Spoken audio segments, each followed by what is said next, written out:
Yes, indeed. It's your boy, Dabrand. Knows we back with another one, as you can tell. Let's go.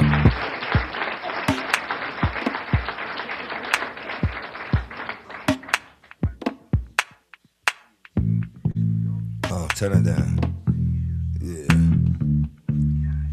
Gotta concentrate and get focused up. Come on.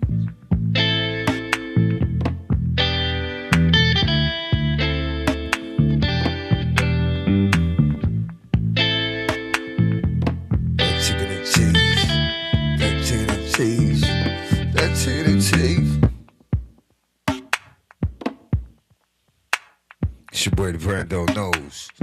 And now that you know that your boy, the HGM Brando knows. 40 Wolves. We're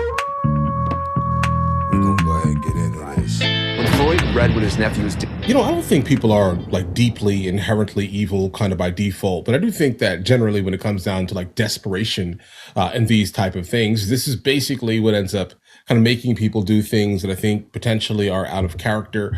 And also do not think kind of by default, certain groups of people kind of, do specific things because they just are part of the group. I do think that it is, in fact, all right, going to be based off of desperation, but it still is, in fact, happening. So you can't just specifically, exclusively excuse some of the actions if they specifically go against the overall social contract or compact. My opinion here.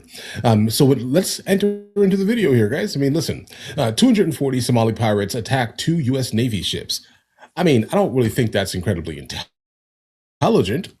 All right, because I'm not sure what you're going to do here, specifically if you're just in a skiff and you're going up some type, going against some type of like destroyer or something. I mean, I don't really think that's intelligent, but either way, let's go and jump to the video immediately, see where the video takes us, guys.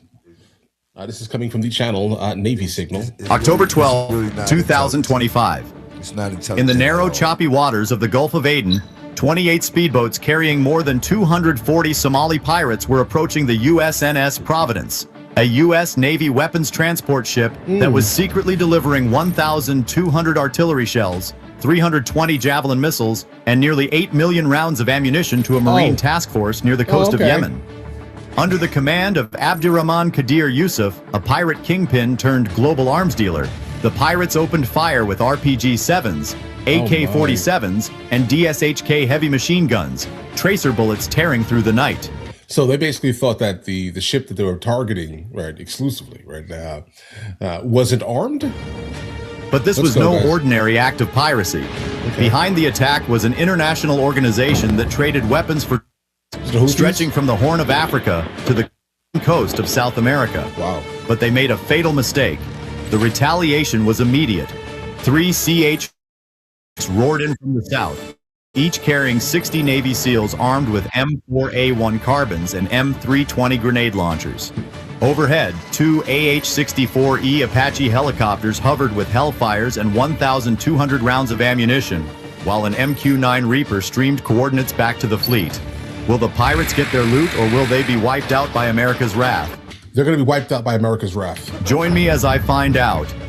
0310 AM, October 12th, 2025. I want to sound the alarm here a bit. We need to have an urgent conversation about your future and about the future that is waiting. Nautical miles off Ras Hafun, Gulf of Aden. The sea was eerily calm that night, the black water concealing what was about to be revealed. Beneath the dim light of the horizon, the U.S. Navy supply ship USNS Providence moved silently through the Gulf of Aden. It had more than 1,200 artillery shells, 320 Javelin anti-tank missiles, $80 million, enough firepower to equip an entire Marine Expeditionary Battalion for a week of combat. Then the radar screen began to flicker. At first, the crew of the destroyer escort USS Meridian thought it was interference, the echoes of passing fishing boats or cargo ships. But within seconds, the picture 28 speedboats, each traveling at more than 38 knots, were closing in rapidly from 3 directions. Their numbers were growing, more than 240 armed men forming a swarm. The enemy flag was quickly identified, the Khalid Front, a pirate organization led by Abdurrahman Kadir Yusuf, a former warlord turned arms dealer. His fleet was not looking for ransom. It was looking for the cargo itself. So you knew. Intelligence later revealed his partnership with the Black Tide Cartel, a violent organization that uses Somali waters to trade weapens with criminal networks stretching as far as South America, responsible for laundering more than $50 million a year through East African ports. Whoa, dude. Captain Alan Brenner of the Meridian understood immediately. If the pirates reached the Providence, a single hit to the ammunition depot would create an explosion equivalent to 30,000 pounds of TNT, enough to light up half the Gulf of Aden. Sirens blared throughout the ship. Red lights illuminated the bridge. Radio commands continued. Headquarters, all to your positions. In that instant, the calm waters of the bay transformed into a battlefield. 2 American warships faced off against hundreds of attackers. Outnumbered, the crew braced for impact. Everyone knew the first shots were seconds away. Will the U.S. fleet stand its ground, or will the waves of Somalia swallow an American warship whole? 03:25 a.m. Within minutes, the ocean seemed to tear itself apart. The pirate flotilla broke formation and lunged forward. 28 fast boats slicing across the waves at 40 knots, their twin engines howling in the darkness.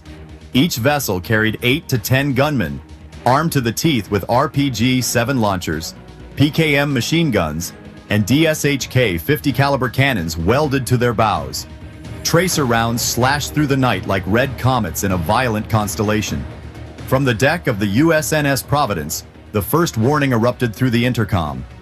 Multiple contacts inbound, 1,200 yards and closing fast. Searchlights flared to life, cutting sharp white spears through the haze. Seconds later, an RPG screamed out of the darkness and slammed into the Providence's stern. The blast punched through the steel bulkhead, gouging a 4-foot crater near the cargo bay. Oh, wow. The deck shuddered.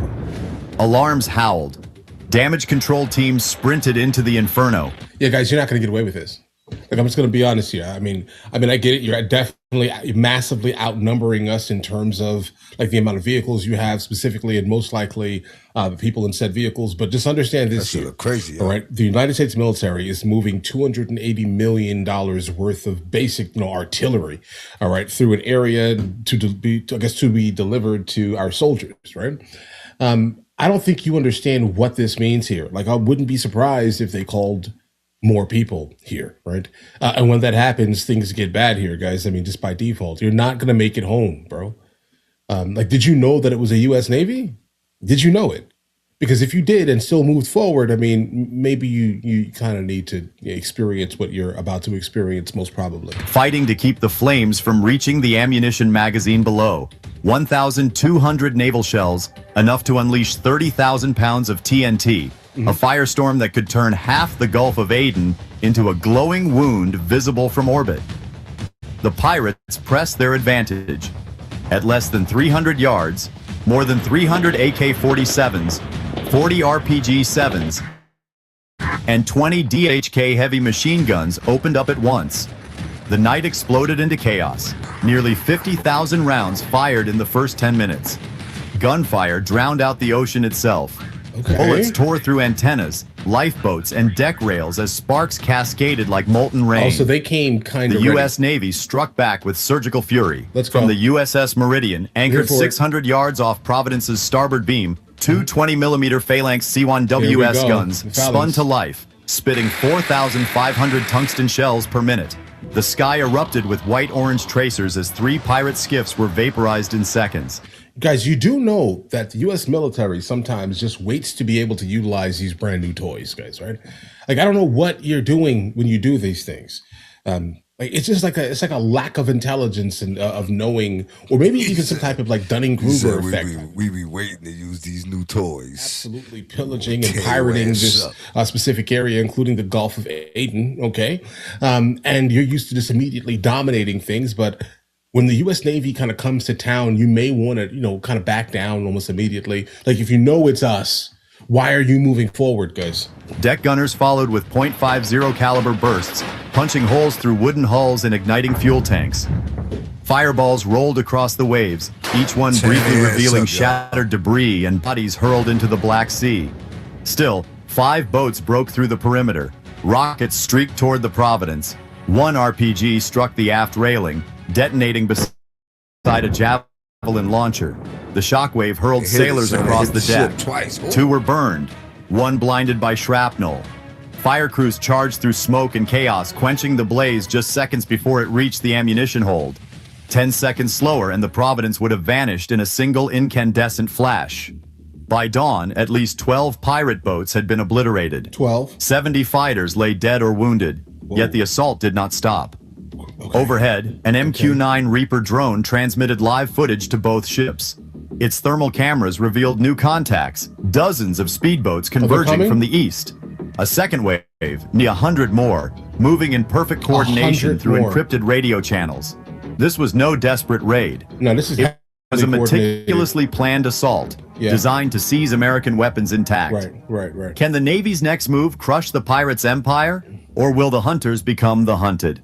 Okay, listen, if you're starting to see that this is obviously a heavily coordinated thing, I mean, I would personally say, I mean, if 28 boats went there, with a gigantic amount of people on them, and then you start to realize that there are more now coming, obviously in communication, telling, hey, listen, guys, we need backup. The United States military is not basically backing down as fast as other countries.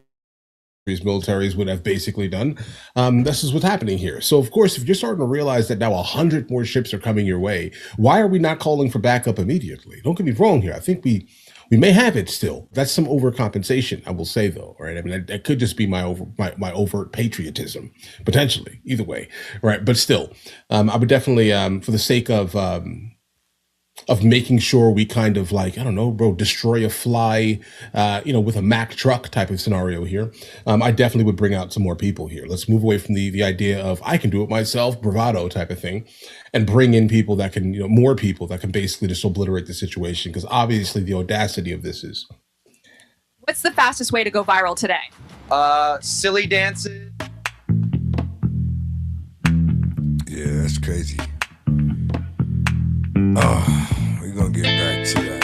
But in the meantime, and in between time, now that you know that your boy Dabrand knows 40 Wolves, let's get it.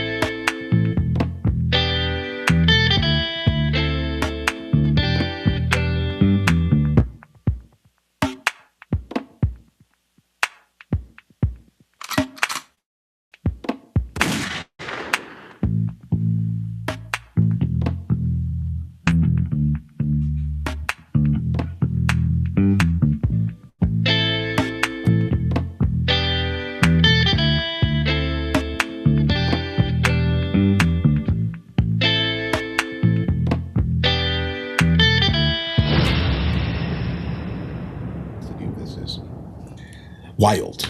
5:10 a.m. Smoke from burning boats still drifted across the Gulf of Aden. More than 70 pirates floated amid the wreckage, blackened wood, twisted metal, and half-submerged boats, diesel fuel spilling into the waves. The USNS Providence was damaged but still afloat. Damage control reported 11 sailors injured, 2 in critical condition, but the ammunition was intact, a miracle measured in seconds. From the control room aboard the USS Meridian, analysts began piecing together the digital trail.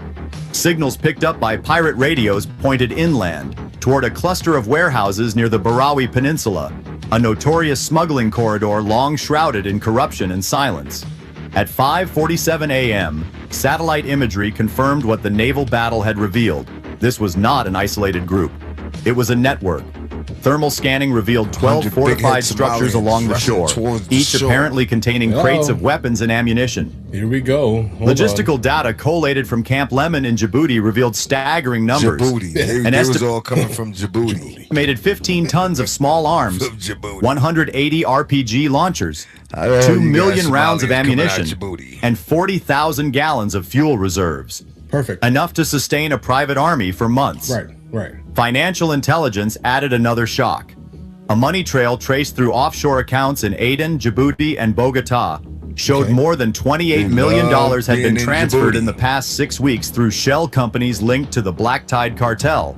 The pirates weren't petty thieves.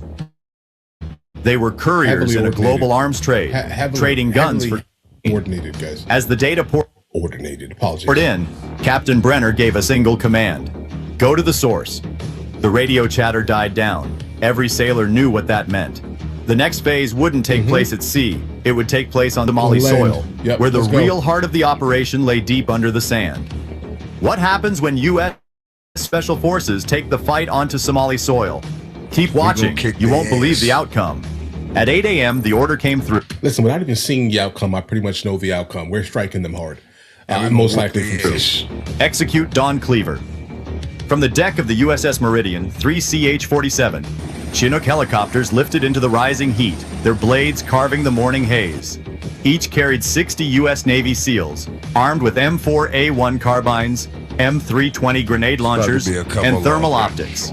Above them, 2 AH-64E Apache gunships circled with 1,200 rounds of 30mm cannon fire and Hellfire missiles locked and ready. The target, a fortified coastal compound outside Barawi, where intelligence had confirmed 15 tons of weapons and millions in cartel cash were hidden. At 8:17 a.m., the first Apache fired. A single Hellfire missile struck a fuel depot, detonating 40,000 gallons of diesel in an explosion that shook the peninsula. Whoa. The blast leveled the perimeter walls and set off a reaction.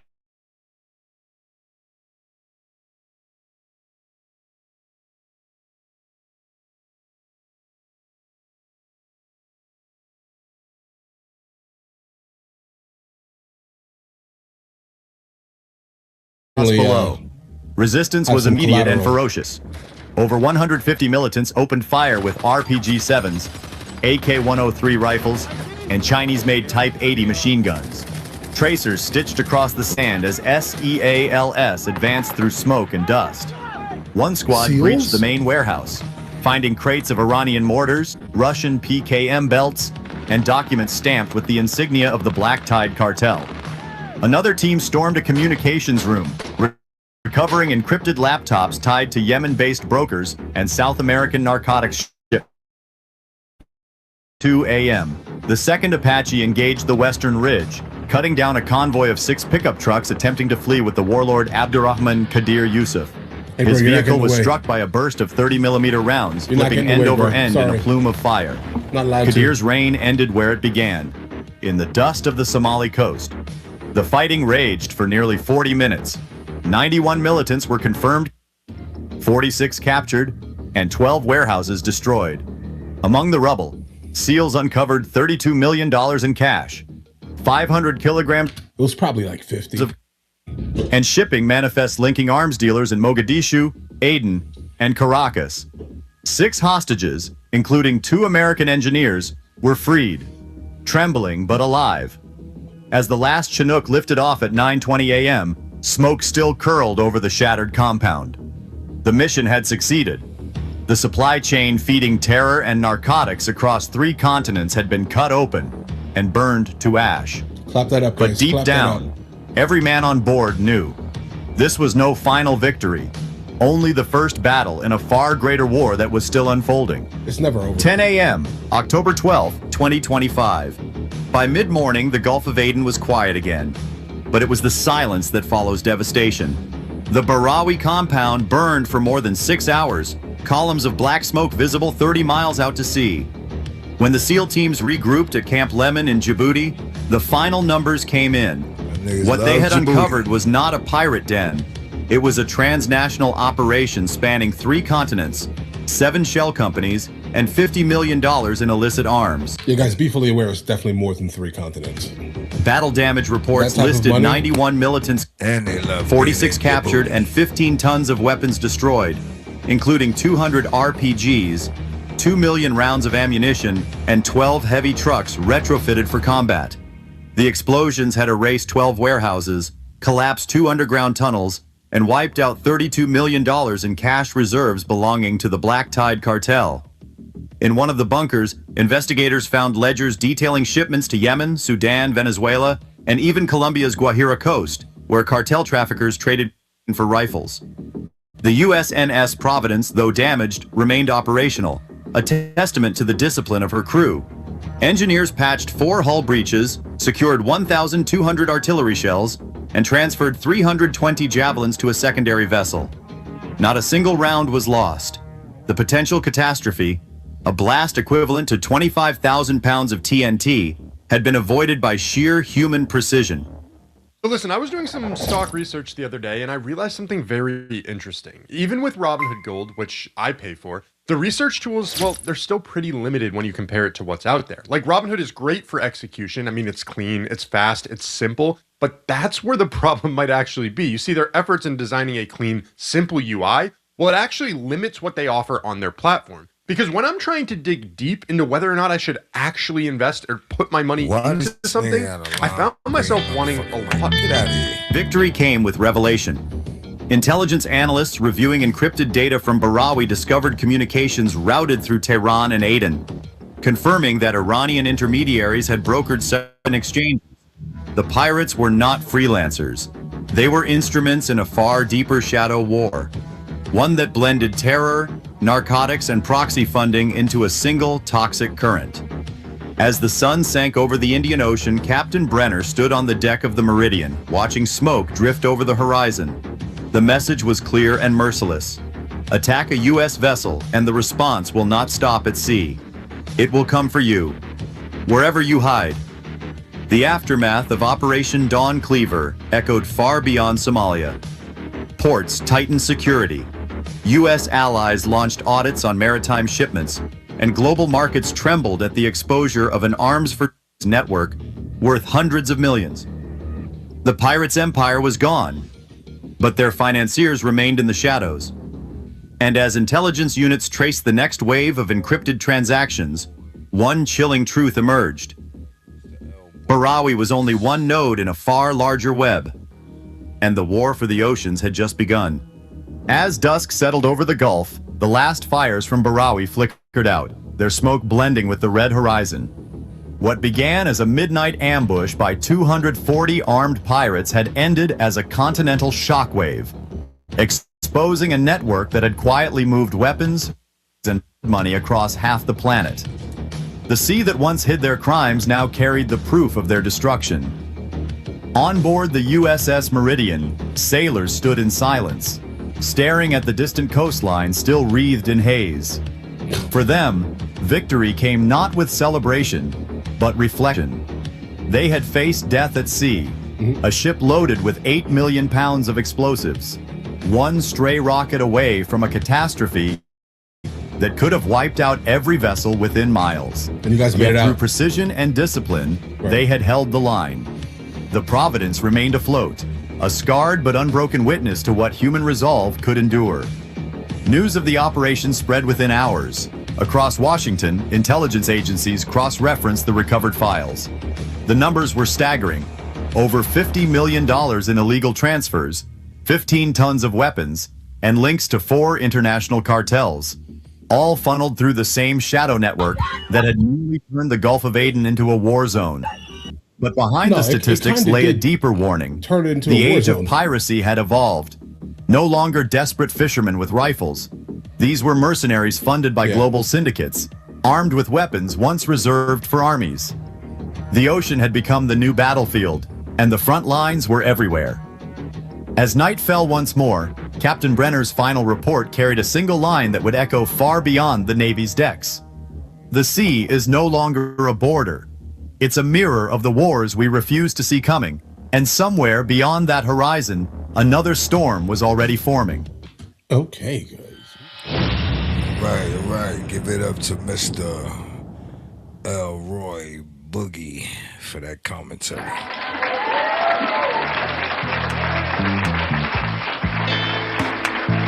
Before I get up out of here, I'm gonna hit you with a little bit of this Joe Rogan, because I fucks with him like that. So with that being said, let's get into this. Right now.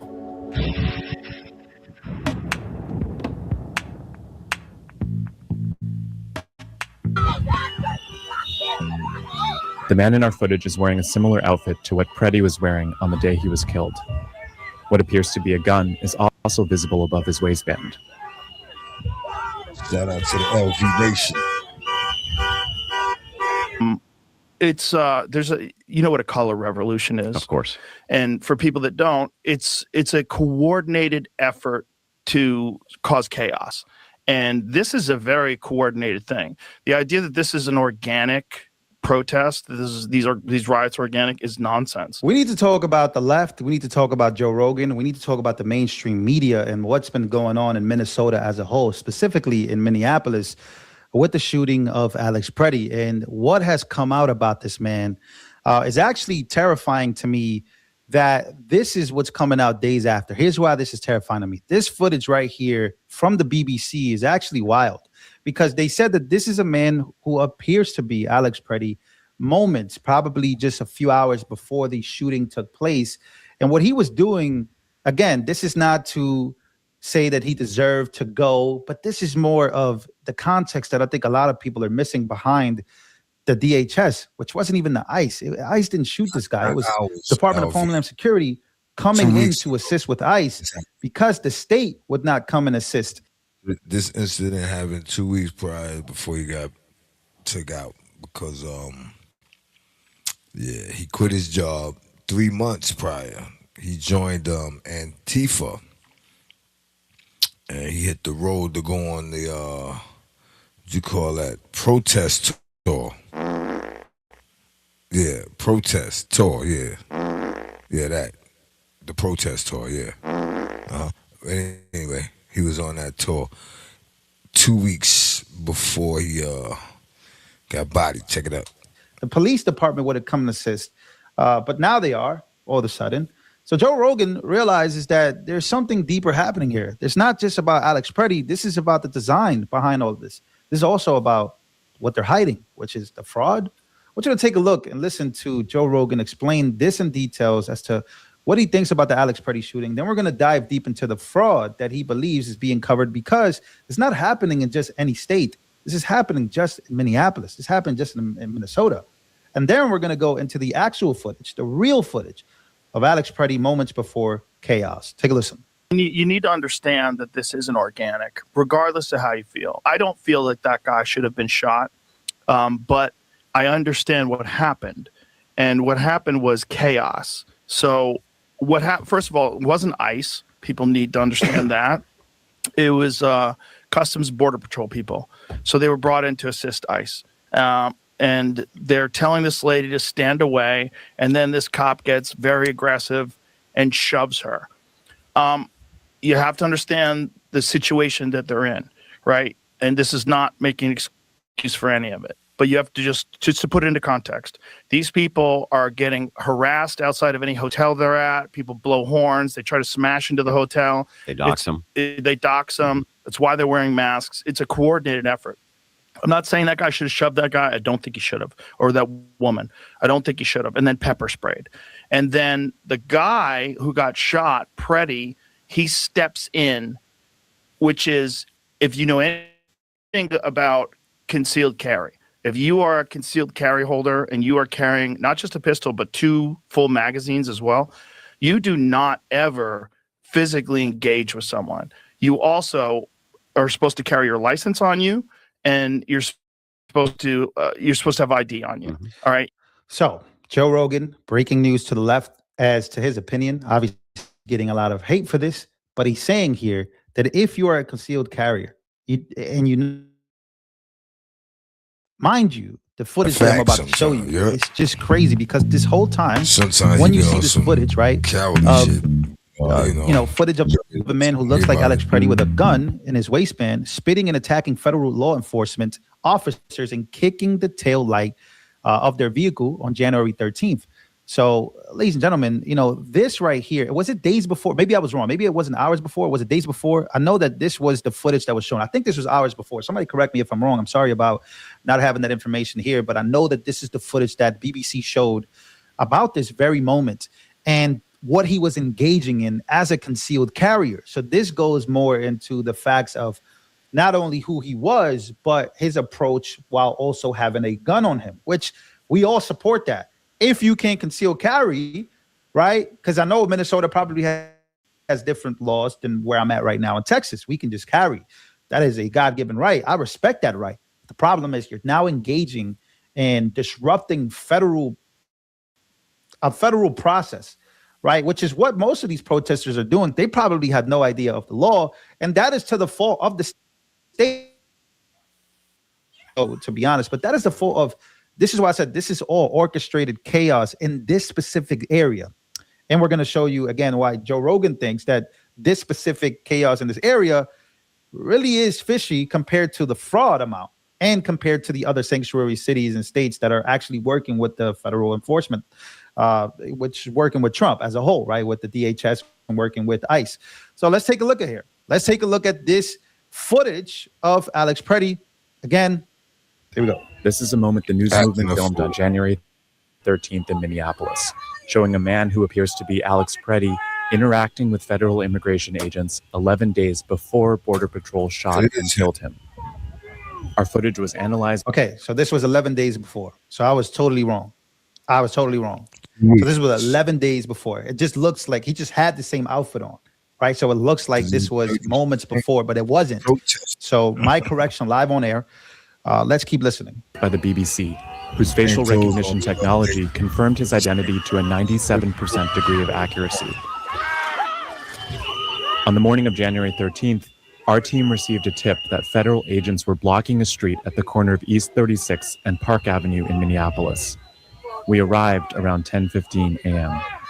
We saw observers shouting at the agents as they walked back to their vehicles. When they started driving away, the man kicked their taillight. Okay, so why is this a huge deal? Again, we're watching Alex Preddy do some crazy things because what the media told us was that he was just a nurse and a very nice person that happened to get shot. What we're watching here is not that.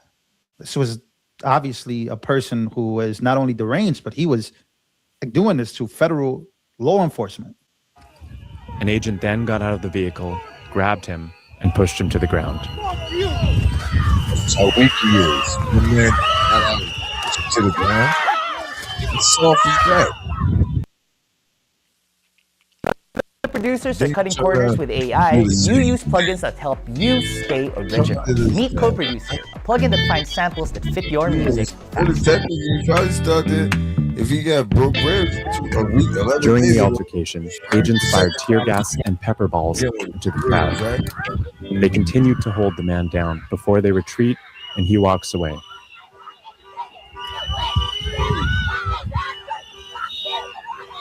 The man in our footage is wearing a similar outfit to what Preddy was wearing on the day he was killed. What appears to be a gun is also visible above his waistband.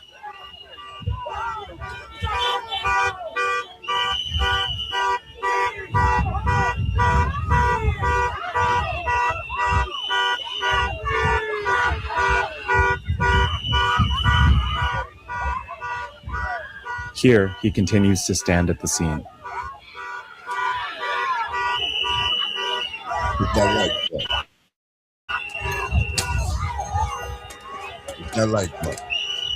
On the day he was killed, the Department of Homeland Security claims Preddy, a 37-year-old ICU nurse, approached officers holding a handgun. That claim has been contradicted by analysis of bystander videos from multiple news investigations, which concluded that Preddy was holding a phone, not a gun, when he was pinned to the street.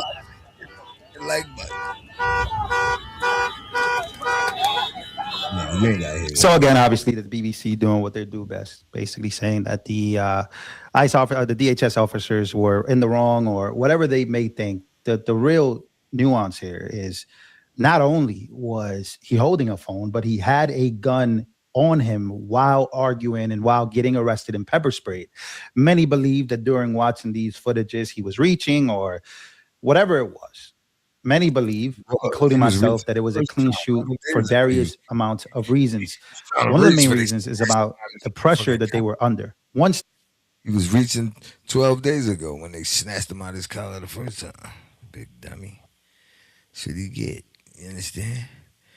But in the meantime and in between time, let me see here. This massive winter storm was GEO engineered. Get the fuck out of here. They trying to say this last storm we had was engineered. Right. That's what he said. Yo, and these robots is coming, y'all. They ain't playing. See, because that snow, they said Russia got 800 feet of snow. So those pictures you see of people jumping out their windows is real. Facts. Well, right now, about 1 million Americans are still without power, if you can believe that, after that brutal winter storm brought massive snow and ice to much of the United States. Was the government or NGOs involved in some sort of a massive cloud seeding chemical geoengineering operation prior to this weekend's storm? Well, look at eyewitness reports all over the country. It doesn't take much to actually find them, reporting the same thing, all reporting the same thing. In the morning, the skies had a few of these lines in the sky, mostly clear, but then a few started to appear. Then by 10 a.m., more and more started to appear all across the skies. Then by 1 p.m., more and more, look at that, more and more started appearing above the skies. And then 3 p.m., again, more of these lines in the skies. And then, of course, we saw what happened, a massive, really devastating storm. We still don't know the effects or the how much of this, the fallout. We don't have the power outages. What will be the total death count? What is the operation here? Dane Wigington is the leader over at geoengineeringwatch.org, and he has been looking at this storm and all of the pieces of this that have gone into making this storm happen over the past few days, and one of our favorite guests to have back here on the show. Dane, welcome back to the show. Great to see you. Thanks, Clayton. Thanks, Natalie. And first, to answer the question, is this storm engineered? Yes, absolutely, 100% top to bottom. I'll get to that, but if I can back up that formerly incredibly important conversation you just had with Colonel Davis and Natalie, I could not agree with you more on your assessment, your anger at the situation. And Iran, whatever we think of their culture or their government, they have not invaded another country for 250 years. And so again, the amount of deception going on is mind-numbing. And let me weave that into climate engineering. We know Iran has been the victim of climate engineering weather warfare for at least 4 decades. They have completely cut off the flow of precipitation to Iran, so much so that the capital of Iran, with a population of 10 million, they're now considering evacuating 10 million people to where? Because they literally have no water, because the NATO operations, and Iran is specifically named NATO and Israel as cutting off their precipitation for 40 years. That's weather warfare. I wonder why they don't like us over there. And again, they've been on the floor of the UN. You have to create with tools that keep you sounding original. NATO's cutting off their precipitation. How is that not an ongoing act of war for 40 years? I didn't know that. Right. Actually, can you talk more about that, Dane?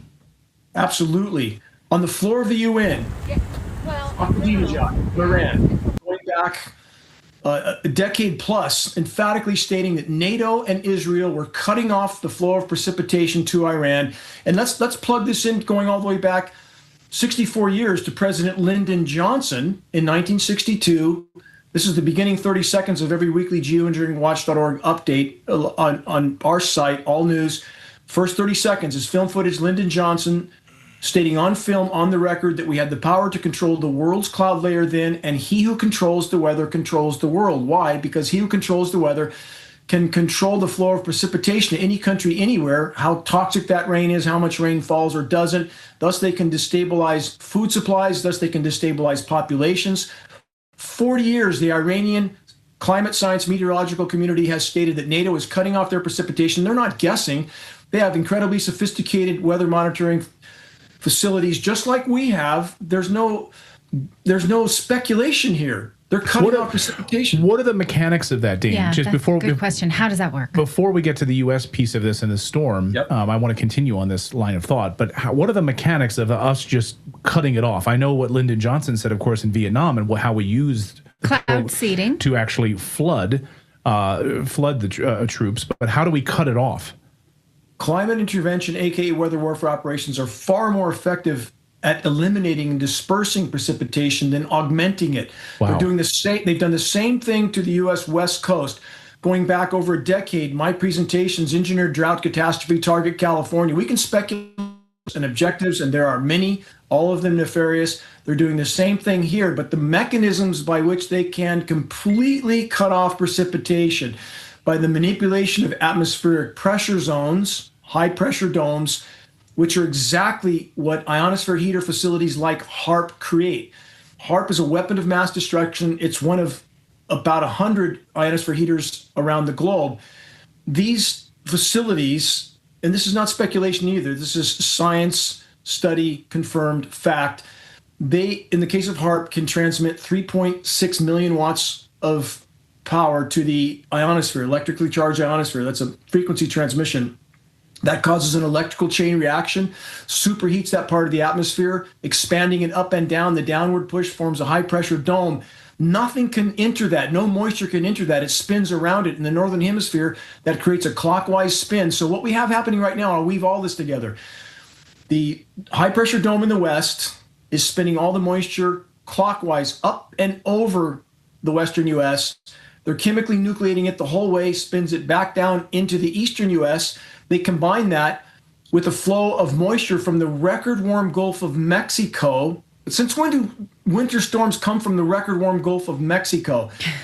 And they combine those two, and in the transition zone, you have now thunder snow, you have ice storms everywhere because this chemically nucleated material hits the ground before it sets up. These are patented processes, by the way. So back to Natalie's question, how do they cut off precipitation? That high pressure dome, when you're manipulating atmospheric pressure zones, you can cut off moisture from ever even entering a part of the world. Second method, if they overseed with condensation nuclei that's too small, particles that are too small to allow the raindrops to combine and form, what you get is these featureless skies that looks like it should rain, but nothing falls out. Again, those are two methods with which they can completely cut off precipitation to an area for as long as they want. These are patented processes. They've done it to Iran for decades. They're doing it to the U.S. So you end up with these drought deluge scenarios. And the crown jewel weapon for the controllers, Natalie and Clayton, is that they can blame all of this on nature. Well, don't you hate when people say, I told you so? Yeah, that's me, actually, because I did tell you, sorry, but I told you that gold and silver were going to reap the benefits of excessive money printing, the Fed just printing money like crazy. That's crazy, man. They see it. That's where you see those white lines in the sky. It's called sand. Contrails, man. And what that stuff do is it spreads out. When the plane go by and spit it, it spread out. And as it's spreading out, it's dropping down. And it's dropping down. And it's spreading out. And it's spreading out. And it's dropping down. And eventually, it's sitting on your motherfucking head. Eventually, it's landing on that sandwich you about to take a bite of. While you out there having lunch at work. Eventually it lands on top of that ice cream cone that your baby is about to lick. You understand me? Contrails, look them up. Find out what it's about. The man just said that the last storm we had, all that snow, was constructed by cloud seeding. Let's see what else he got to say about that. Multiple whistleblowers from that have worked on these HARP arrays and confirmed everything that you just talked about. And one of the that I talked about was up in Alaska, one of the HARP centers in Alaska, which we know That's the of. one that's actually called HARP, HAARP is the acronym. And that's the one people most recognize. It's the biggest facility like it in the world. But there's about 100 similar facilities, different designs, and we also have the NexRad network. That's a frequency transmission network in the continental U.S. that's used to manipulate storms like the Texas flood last July that held that storm in place, caused it to precipitate out in one location. Hurricane Harvey, that's how they know Hurricane Harvey was going to go where it went 7 days in advance. And they knew 7 days in advance it was going to sit there and spin and drop 50 inches of rain, because those frequency transmissions, which are of a different variety than the ionosphere heaters, they have the ability, by a repelling effect on the air mass that's saturated with electrically conductive particulates, to hold that air mass in place if they surround it with these transmissions. So again, from every conceivable level, these storms are being manipulated. And what's happening right now in the continental U.S., and although there are many agendas and objectives with the chemical winter weather warfare, which is taking place. That's exactly what it is. Don't eat the snow. I don't say that in jest. But what did we see from Mr. Trump about this weather? He said, quote, "Where's your global warming now?" So we know the agenda is to drill, baby, drill, and burn, baby, burn, and take over countries that have oil, like Venezuela. So they need cover for that. They need the American population to think that's not a problem. Great. The more, the better. And Trump just tweeted, again, "Where's your global warming now?" Because the eastern half of the U.S. lower 48 is being chemically cooled, combined with robbing cold air from the Arctic. And Clayton and Natalie, what don't they tell us?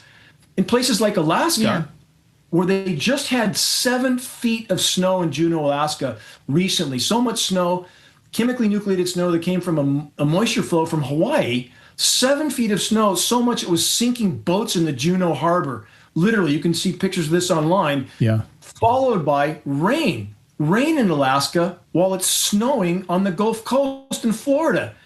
What does it take to wake people up? That the whole system is blowing apart. And climate engineering is this biggest single factor tearing it apart. And I'm not saying there's not other sources of damage to the planet. We've been really bad stewards of the planet. And we try at geoengineeringwatch.org to unite both sides of this fence. We have the left that recognizes all the other sources of damage, that refuses to acknowledge climate engineering.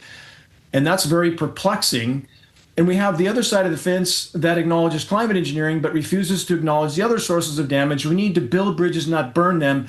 And this mantra, which we try to instill at geoengineeringwatch.org, I use this with legislators that I'm working with all over the country. How can we have any legitimate discussion about climate, anything from any perspective, without first and foremost addressing the climate engineering elephant in the equation? I mean, as you're saying this about NATO and allies robbing Iran of water. Yep. And you think back to last year, Netanyahu holding these clean glasses of water as a taunt to Iranians, saying, overthrow your government and you will have this. Does this not hearken to the Hunger Games? President Snow eating steak in front of these starving people as a result of his own... I can't. That's diabolical to think of. Get rid of your regime and you can have this water. We'll simply flip it back on for you. I can't believe we're watching this. I cannot believe we've seen it. I mean, to me, that seems further proof that NATO and allies know it. I mean, and they're using it. Yeah. Thank you for being so observant, Natalie.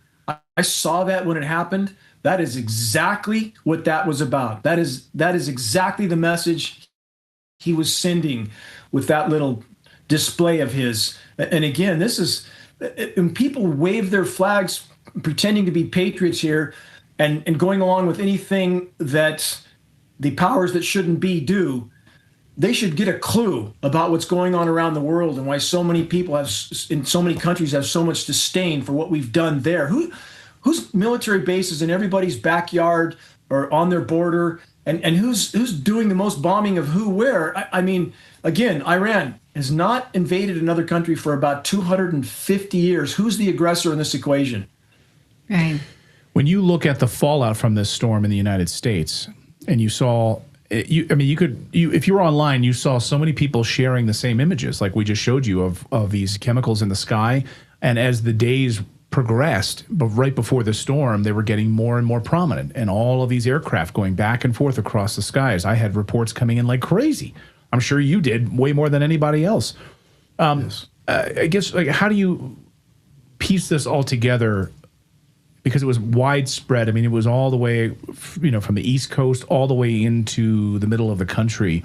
Who's powerful enough to carry this out? Running through NGOs, the United States government, in collaboration with them through these NGOs. Let me just play this real quick. Here's President Trump acknowledging these types of being sprayed in the skies, talking to RFK Jr., hoping he'll get to the bottom of it. Watch. So there's something wrong. There's something wrong. We've done something wrong. There's something, you're going to figure it out. Maybe it's a spray that we spray all over the place that nobody else does. Other countries. Yeah. Dane? Yeah, that was a long time ago, and he hasn't said anything since. Neither has RFK. Lee Zeldin doing everything he can to cover up these operations and double down in denial with his official transparent contrail site, just simply regurgitating the official denial of all this. And all that spraying in those images that you showed, Clayton, before this storm was really completely launched. The amount of toxic aerosol dispersing going on above the cloud canopy, once you can't see anything up there, is mind-numbing. It's off the scale. It's way worse than what you see before the storm comes in, way worse. In my location in the wilderness of Northern California, near the Oregon border, in the forest on top of a mountain, it's the middle of winter. We have not had a freezing temperature here yet. It has not frozen here yet. In the Arctic Circle right now, there's areas that are far above freezing. It's warmer in Greenland than parts of the U.S. right now, and nobody talks about that. So again, what we've seen from this administration is the most aggressive doubling down on denial and cover-up yet. And again, this is not political. It's not a left-right issue in any way, shape, or form. Those who print the money from behind the curtain are the ones pulling the strings. This is certainly DOD involved completely. We know private defense contractors, Raytheon, Lockheed Martin, are neck deep in this because Raytheon and Lockheed Martin do all the weather modeling for the nation's weathermen. Why would we need private defense contractors to do the modeling for the nation's weathermen that, oh, by the way, have illegal federal gag orders on them? What will it take? My question is, what will it take to wake the American population up, to get them past their program denial and understand that they are the victims of constant chemical weather warfare right now more than ever? And that material that falls, again, is toxic. Every drop of rain is toxic. We have a peer-reviewed study to prove that. And Clayton and Natalie, if you're ever around any of this chemically nucleated material, put your hands in it and see how long you can keep them there. It's far colder to the touch than any naturally nucleated snow. It behaves very differently. It tends to sublimate, so we don't get the runoff we should have in the Colorado River drainage basin, by the way. So whatever snowpack is there, and by the way, it's record low levels. How many people know that?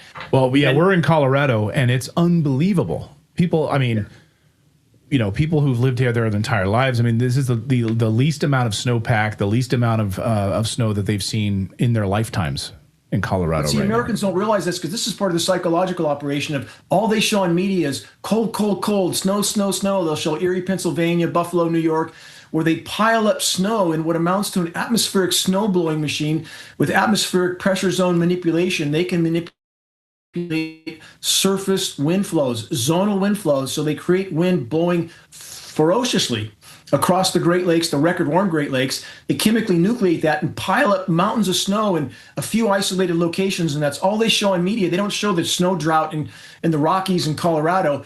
And that snow that's there, again, because it's chemically nucleated, it tends to sublimate, which means much of that moisture goes straight from a solid to a liquid, like dry ice, which is the extreme form of a chemically nucleated form of ice. So you don't get nearly the runoff of even the little bit of snow that is there. So how is this not total winter weather warfare, or weather warfare period, waged on U.S. populations that need to wake up and realize that those in power don't care any more about them than they do anybody anywhere else in the world? In fact, I would argue the U.S. population is rapidly becoming a greater and greater liability to those in power, and that's an ominous scenario. Can you?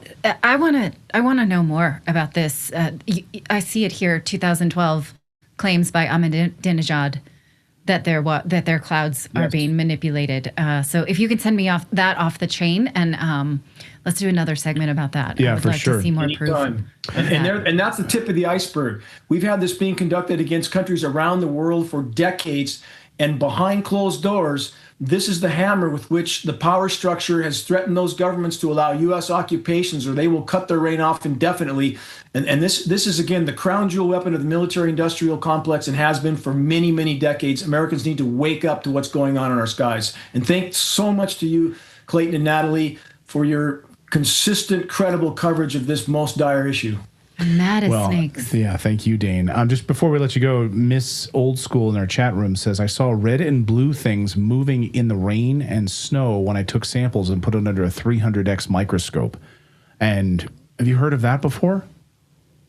We have a lot of rain samples that are alarming. We don't know the totality of what's being put in this mix at any given time. We do know we have polymer fibers and graphene in the mix. And both of those elements are used militarily as biological carrier platforms to carry a pathogen from the clouds to the ground. We know this with certainty. What's that doing in our rain? And what might they spray on us at any point in time if they feel they're truly losing control? We could expect perhaps some form of biological weapon that's far worse than CV-19. They hold that kind of power. And Americans need to wake up with that. There is no place to hide from what we're breathing in the air column. We have to deal with this, or we're not going to have much to care about for much longer.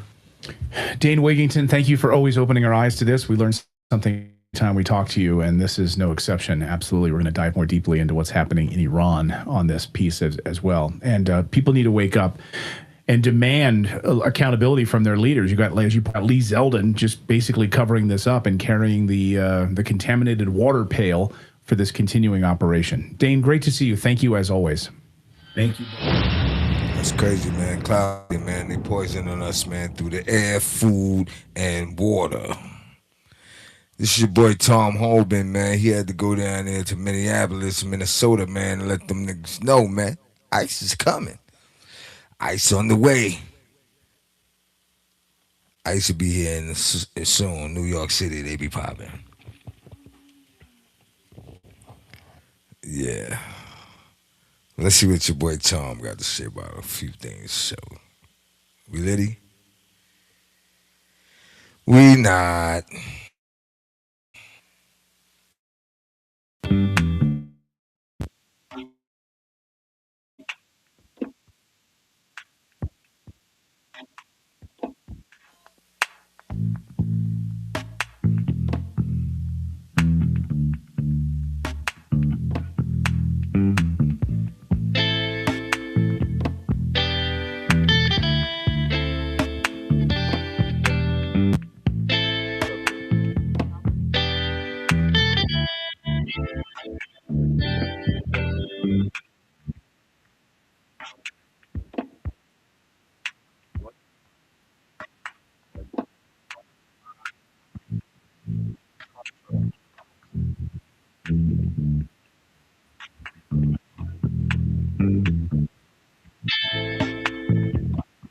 And work together to remove threats from the community.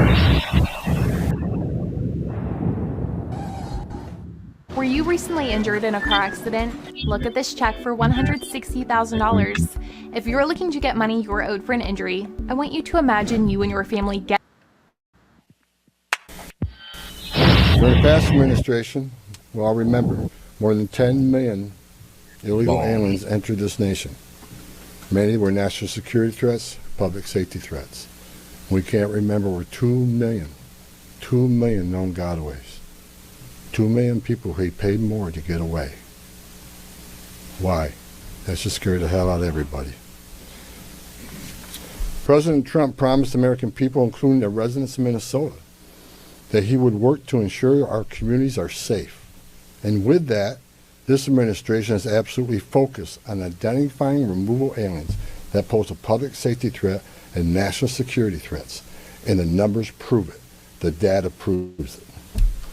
In the past few days, I've met with Governor Walz, Attorney General Ellison, Mayor Fry, numerous police chiefs and sheriffs, and I have more to meet. I'll also be continuing the dialogue with business and religious leaders in partnership with Minnesota, your community leaders. I'll be meeting with them too because I want to hear what they have to say. In my meetings with folks so far, and most important, the governor and the AG, the Mayor Fry, we didn't agree on everything. I didn't expect to agree on anything. I've heard many people want to know why we're talking to people who they don't consider friends in administration. Bottom line is you can't fix problems if you don't have discussions. I didn't come to Minnesota for photo ops or headlines. You haven't seen me. I came here to seek solutions, and that's what we're going to do. And we've come a long way, and we got some good wins for the people of Minnesota, I think, and for the administration and for the safety and security of this city. One thing we did agree on, though, everybody I talked to agreed on, was that community safety is paramount. One thing we all agreed on was U.S. Immigration Customs Enforcement is a legitimate law enforcement agency that has a duty to enforce the laws enacted by Congress and keep this community safe. Like I've said many times for the last several years, even before this administration, Jurisdictions that refuse to cooperate with federal immigration authorities are sanctuaries for criminals. Sanctuary cities are sanctuaries for criminals and endangers the residents of the community. To be clear, we did not agree with Minnesota state and local officials. Pause. Who believes that? Who believes what Tom just said? That ICE is to protect the city and the city is protecting ICE from the aliens. Who believe that? I would have to say I do. Give it up for Tom Harmon.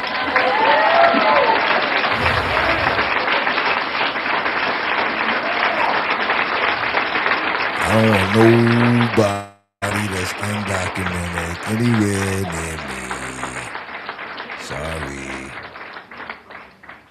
Sorry. They already got me out of my job 5 years ago, you know. You know, when Biden was in there, he opened the border and flooded the market. Yeah.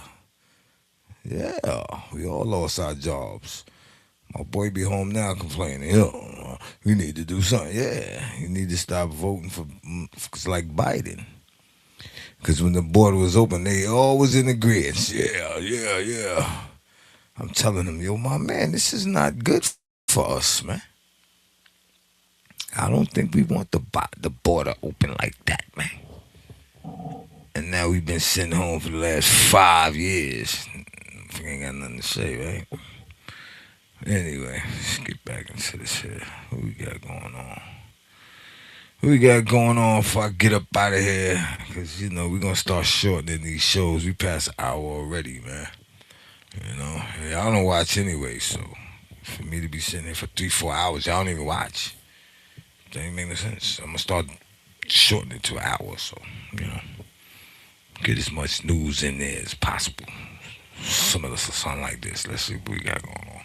This is a perfect example of why you never see riots in Florida. If you resist lawful orders, you're going to jail. Let me be very clear about that. If you block an intersection or a roadway in Brevard County, you are going to jail. If you flee arrest, you're going to go to jail tired because we are going to run you down and put you in jail. If you try to mob rule a car in Brevard County, you're most likely going to get run over and dragged across the street. If you spit on us, you're going to the hospital and in jail. If you hit one of us, you're going to the hospital and jail and most likely get bitten by one of our big, beautiful dogs that we have here. If you throw a brick, a firebomb, or point a gun at one of our deputies, we will be notifying your family where to collect your remains at.